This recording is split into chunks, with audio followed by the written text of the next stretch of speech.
wajib bersifat fatanah. Maka adabnya, kalau kita yakin Nabi itu bersifat fatanah, cerdas, kita nih yakin Nabi Muhammad itu cerdas. Apa kecerdasan sidin? Menggunakan seluruh yang ada di diri sidin hanya untuk Allah, itu cerdas. Nah, kita ini sekurang-kurangnya minimal aja kita menggunakan apa yang ada di diri kita hanya untuk keselamatan di akhirat. Itu orang cerdas.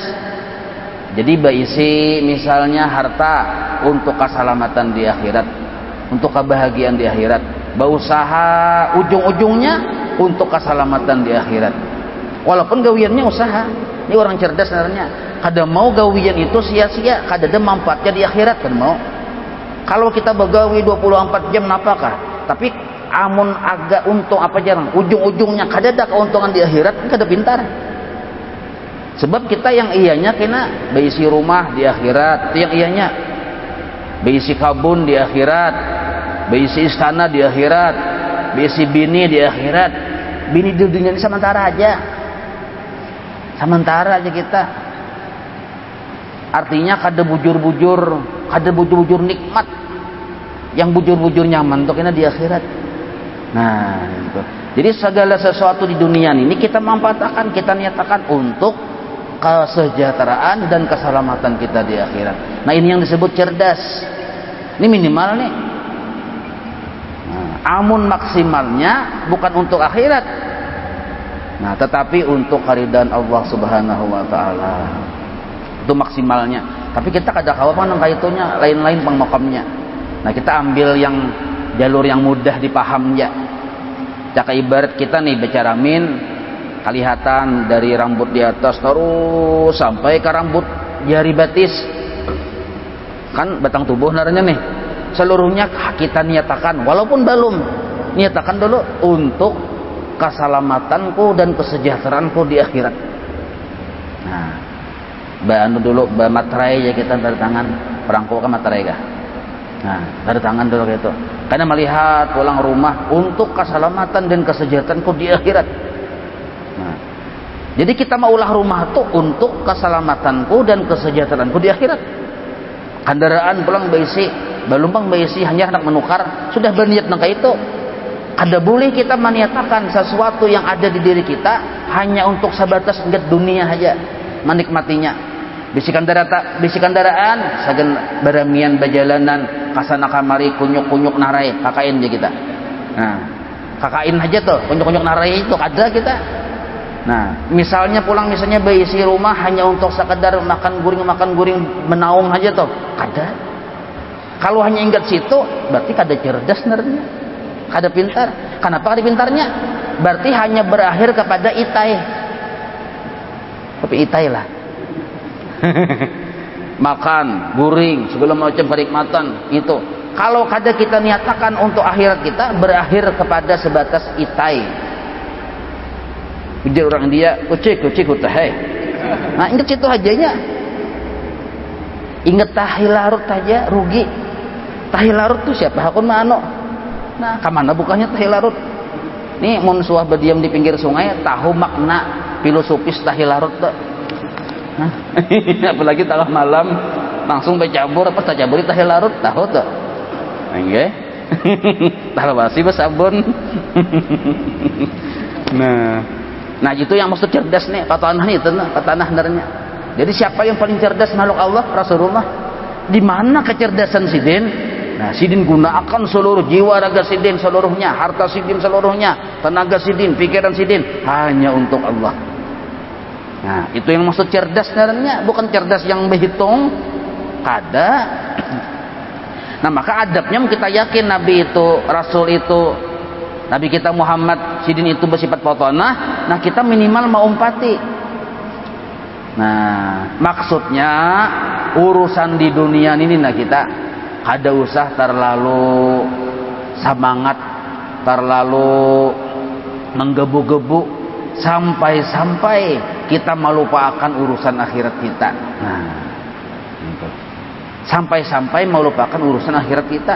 Silahkan bersemangat, silahkan, tapi lebih semangat lagi urusan akhirat. Nah, kayak apa caranya supaya jangan kontrasepsi?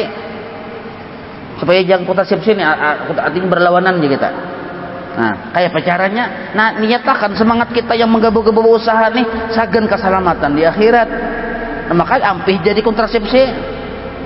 Kontradiksi. Oh, kisahnya aja belum tuh juga kisahnya aja. Paham aja jualnya. Nah, jadi ampih jadi jarang apa jurang bapik belawanan tuh nah ampih. Nah, silahkan berusaha menggebu-gebu. Nah, tapi ini kugunakan untuk ibadah kok. Nah, aku berdagang ke sana kemari, hujungannya kugunakan sagan aku beribadah sakeluargaan. Aku menukar mencicil rumah, kan musim kredit bang ya kalau ini mencicil rumah, mencicil panci segala macam, kugunakan. Jadi perjuangan kita yang menggebu-gebu itu kada sia-sia. Kita niatakan sagan akhirat kita. Nah, cuma baciri, ada cirinya. Ada cirinya karena Quran sudah membatasi wal akhiratu khairu wa abqa. Nah, jadi ketahuan kalau menggebu-gebu kita, semangat kita walaupun kita berniat untuk akhirat kita, tapi sampai talanggar kewajiban, sampai kada tagawi kewajiban, makanya kada bujur narnya. Kalau menggebu-gebunya kita, semangat kita untuk dunia nih berusaha sampai tak tinggal menuntut ilmu yang berdoain, maka ini kada bujur. Menggebu-gebu benar berusaha ke sana kamari untuk apa? Nah, untuk keselamatanku di akhirat. Tapi nya wani meninggalkan kewajiban. Ini naranya kontrasepsi pulang. Nah, kada sesuai pulang. Nah, maka carilah yang diridai oleh Allah. Apabila kita berusaha nih, tapi masih kawa kita mau utamakan menuntut ilmu. Ini kada bisa disepelekan, diutamakan untuk ilmu nih, berdoain nih. Nah, fikih, tauhid, tasawuf diutamakan. Apalagi khusus kalau tasawuf itu selama hayat dikandungin tuhud. Kalau tauhid ada batasannya. Sampai kita etikat bujur, paham ikhlas cukup. Fikih ada batasannya. Sampai ibadah kita sah secara syarat dan rukun cukup.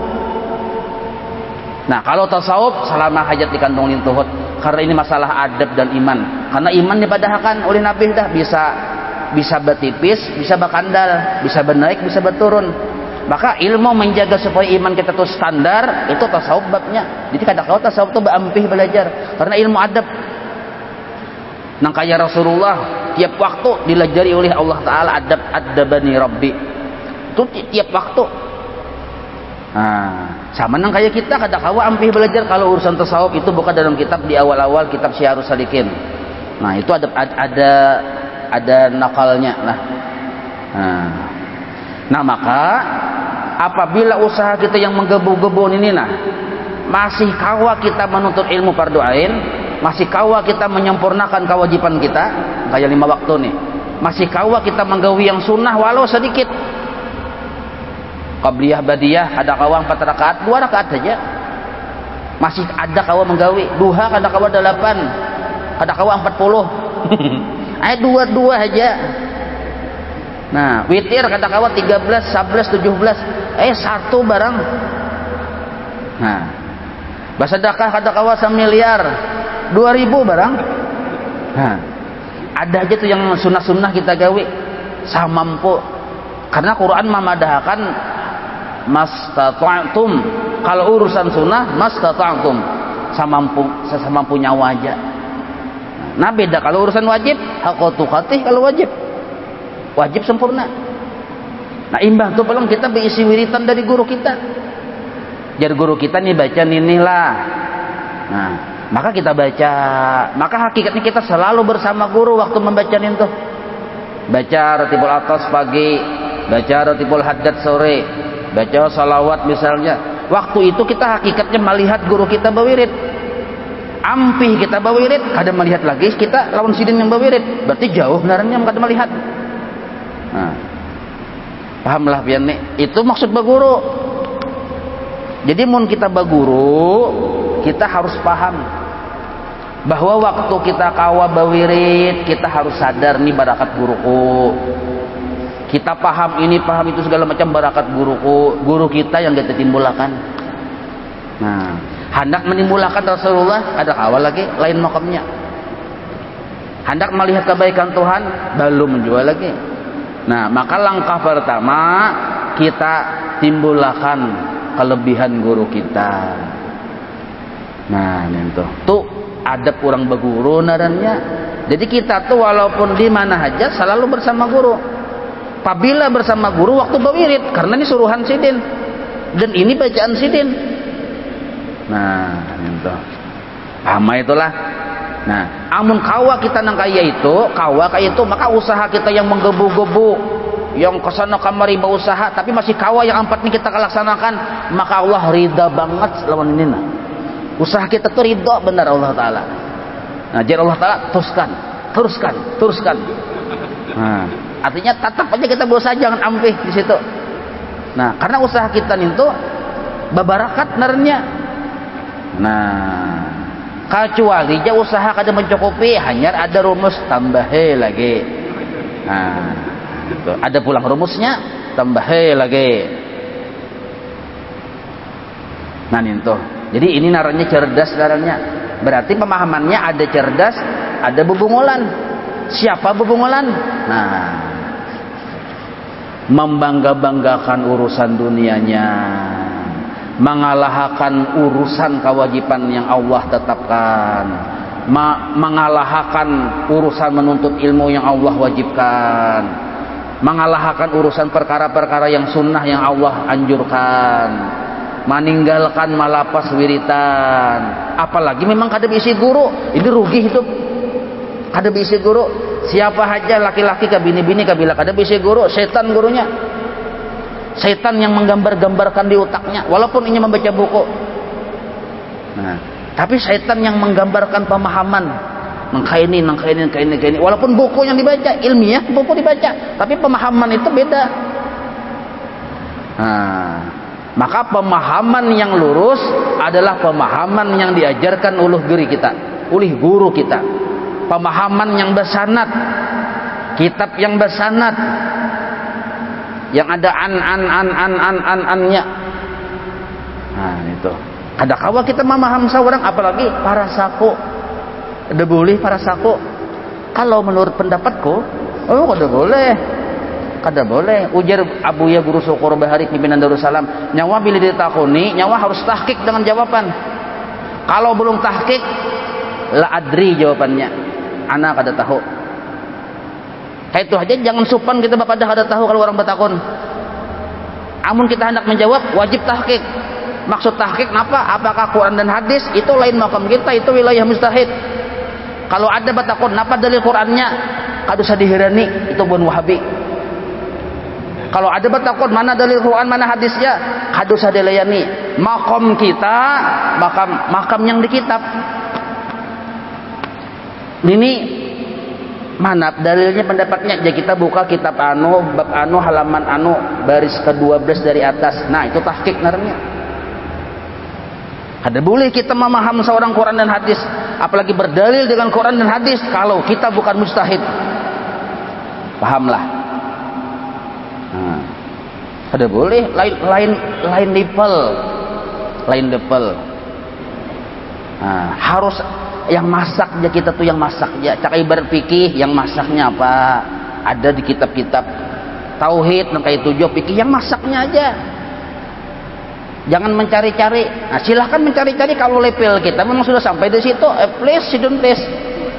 Amun hanyar sekolah, kada cucuk. Nah, maka ada karangan kitab-kitab para ulama yang bersanad. Kitab itu adalah penjabaran dari maksud Quran dan hadis. Nah, itulah yang diisyaratkan oleh Nabi Bahari. Jar Nabi al-ulama'u warasatul anbiya. Quran diterima oleh Nabi, hadis dikeluarkan oleh Nabi sebagai penjelasan dari Quran. Nah, siapa yang paling paham tentang Nabi? Sahabat. Siapa yang paling mengerti tentang ilmu sahabat? Tabi'in. Siapa yang paling jago ilmu tabi'in? Muridnya tabi'ut tabi'in. Nah, maka ilmu tauhid yang tidak sampai kepada tabi'ut tabi'in sanadnya ditolak. Ilmu fikih yang sanadnya kada sampai kepada tabi'ut tabi'in ditolak. Ilmu tasawuf yang sanadnya kada sampai kepada tabi'ut tabi'in ditolak. Nah, maka alhamdulillah ahlu sunnah wal jamaah tauhid sifat 20 Asy'ariyah Maturidiyah itu sanadnya dari kita sekarang terus sampai kepada Abu Hasan Asy'ari, terus sampai kepada tabi'ut tabi'in, sampai kepada Rasulullah sallallahu alaihi wasallam. Itu ada tulisan sanadnya orang-orangnya. Nah, kayak itu juga fikih, baik fikih madzhabul arba'ah keempatnya, sanad Imam Malik, Imam Syafi'i, Imam Hambali, Imam Hanafi itu ada sanadnya. Anda melihat datangi ke rumah. Itu ada sanadnya terus sampai kepada Rasulullah sallallahu alaihi wasallam. Nah, tasawuf nang kayak itu juga. Tasawuf gitu juga. Ada sanadnya. Nah, dari mana mengambil terus kada sembarang. Nah, ini yang disebut pemahaman yang bujur naranya. Sebab sanad ini separuh agama. Laulal isnad la qala masya'a apa laul cakanya tiba syarat tanggal sedikit lah. Cakanya kada sanad nih, sakahandak orang babander. Itu aja tuh, itu perkataan Ibnu Mubarak.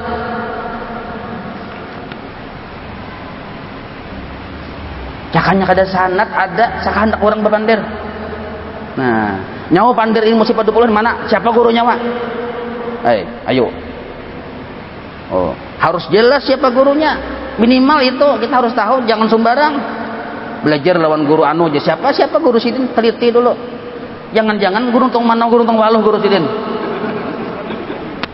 Nah, maka kita harus cerdas. Di sini cerdas, fatanah, cerdas saja kita. Cerdasnya kita, baisi apapun di diri kita, gawian apapun yang kita kerjakan, niatakan untuk keselamatan dan kesejahteraan kita di akhirat. Nah, itu yang disebut fatanah namanya. Adapun yang harus bagi sekalian rasul nih, maka adalah itu satu perkara. Nah, berarti kan siddiq, amanah, tabligh, petanah 4 dengan lawanannya 4 8. Satu lagi yang disebut jais bagi rasul, bagi para nabi dan rasul, itu satu aja sifat yang boleh ada di diri nabi, di diri rasul, itu satu. Boleh ada, boleh kada ada, terserah Allah taala. Tapi kalau yang 4 tadi siddiq, amanah, tabligh, petanah itu wajib. Ini 4 lah, sebenarnya lebih dari itu. Bukan hanya 4, cuma 4 ini karena berhubungan dengan wahyu, lalu 4. Sebenarnya para nabi, para rasul wajib laki-laki. Wajib akmalan nasi khuluqan wa khalqa. Ahsanu wajhan. Itu wajib secara akli. Bukan hanya cuma siddiq, amanah, tabligh, petanah, karena dibatasi jadi 4, itu karena berhubungan dengan wahyu, kebenaran wahyu. Nah, sekarang sifat jais bagi rasul yaitu satu perkara jua, yaitu al-aradul basyariyah. Nah, apa itu al-aradul basyariyah? Artinya parangai tubuh manusia. Jadi nabi itu secara jasmani, secara hukum manusiawi, nah itu bisa jangan kayak manusia biasa. Seumpama apa? Seumpama makan, minum. Nah, manusia biasa yang lain nabi kan makan minum, maka para nabi, para rasul itu bisa juga makan minum. Disebut aradul basyariyah, bisi sifat-sifat kemanusiaan. Tidur bisa juga, jaga itu bangun bisa juga, babini bisa juga nabi. Nah, apa sifat-sifat kemanusiaan yang biasa terjadi pada diri manusia itu bisa mungkin terjadi pada para nabi, para rasul. Tetapi ada batasannya lah.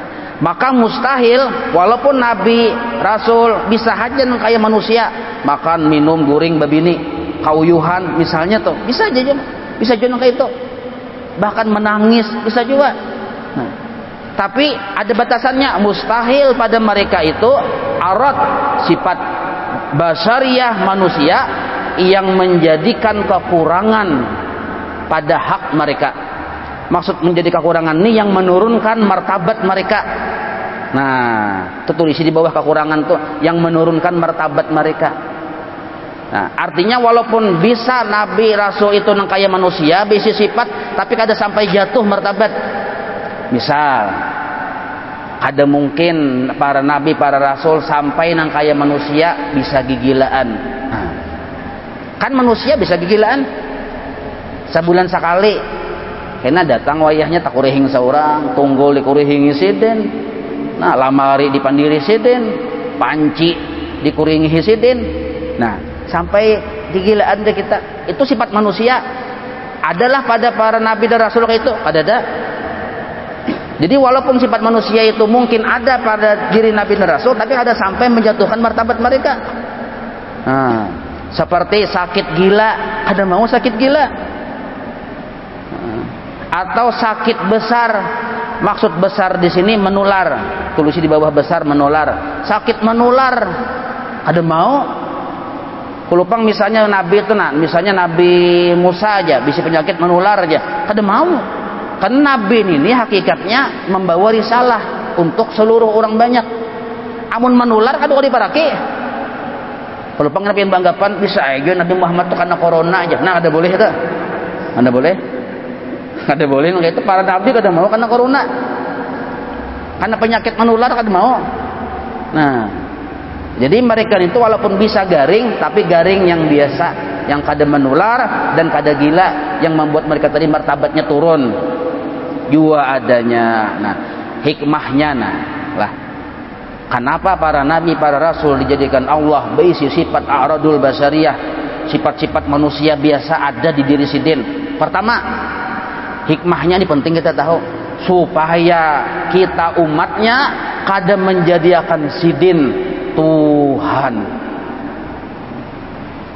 Supaya kita umatnya kada menjadikan para nabi, para rasul itu Tuhan. Karena para nabi, para rasul itu dipersenjatai dengan mukjizat oleh Allah Ta'ala. Mukjizat ini sesuatu yang luar biasa. Amun kita kada paham, karena bisa menganggap sidin Tuhan. Karena luar biasa sidin. Nah, kayak Rasulullah, mukjizatnya luar biasa. Nah, tapi kalau kita melihat ada tanda-tanda kemanusiaan di diri sidin, berarti lain Tuhan. Nah, itu maksudnya. Jadi hikmah yang besar, kenapa nabi, rasul seperti manusia, bisa guring, bisa tapaluh juga, bisa bebini juga. Oh, berarti lain Tuhan. Karena Allah maha suci dari sifat-sifat seperti itu. Mukhalafatuhu lil hawadis. Maka jangan dijadikan para nabi, para rasul sebagai sesembahanmu. Nah, ini banyak orang ada paham juga pulang. Oh, jangan berlebihan memuji nabi aja.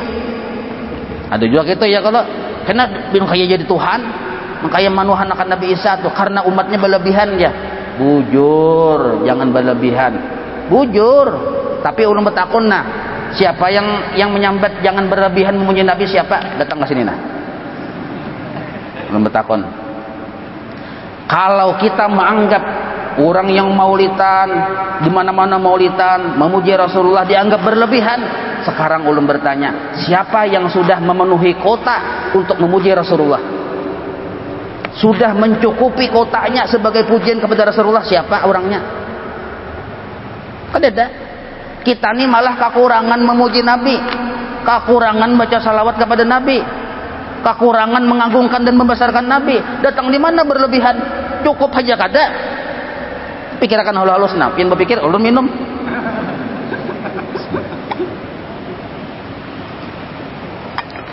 Nah, jadi bila ada berucap jangan berlebihan memuji Nabi, nah itu bun Wahabi, nangai, bun Wahabi. Ini kada terbiasa memuji Nabi. Nah, padahal secara fakta on the street kita nih kekurangan memuji Nabi. Cukup aja kada, datang di mana lebih? Pikirkan halus-halus. Nah, satu hikmahnya tadi. Kenapa para nabi, para rasul bersifat a'radul barsariyah kayak manusia juga, supaya jangan dituhanakan oleh umatnya. Nah, yang kedua hikmahnya tuh supaya tadi kan bagi umat sidin jangan menuhanakan para nabi. Nah, sekarang bagi para nabinya pulang. Kenapa nabi itu bisa garing, bahkan bisa berdarah bibir sidin, pacul gigi sidin, bahkan sidin bisa dicemooh, dicaci oleh umatnya. Padahal Nabi tinggi pangkat derajatnya, tapi bisa disariki dunia, bahkan bisa kelaparan. Nabi kita tuh bisa 3 hari kada makan, bakajal batu di sini nah. Nabi itu bisa merasakan sakit segala macam. Nah, kenapa? Nah, itu adalah didikan khusus oleh Allah kepada kekasihnya yang istimewa. Supaya kekasih yang istimewa ini kada mencintai dunia. Nah, jadi dunia yang gemerlapan, yang mewah, yang menggiurkan bagi para nabi dan para rasul terasa pahit. Kenapa terasa pahit? Dunia menyariki lawan mereka. Raja Persia, Raja Romawi, gemah ripah loh jenawi ya kalau berpuya-puya segala macam. Nabi kita Muhammad ditawaki lawan batu segala macam. Apa hikmahnya? Supaya sidin itu jar Allah nih, jangan sampai kapincut lawan dunia. Supaya lawan Allah Ta'ala aja menghadap. Karena dunia ini terbukti pahit, menyakiti. Apa kita menghadapi dunia yang menyakiti ini nih? Nah, ini penjagaan Allah yang khusus kepada kekasihnya yang istimewa. Jadi amun bujur tuh orang tua wali, banyaknya bala di diri sidin. Kenapa? Mutabaah kepada Rasulullah Sallallahu Alaihi Wasallam. Karena para nabi, para rasul, para wali dibukakan hakikat dunia.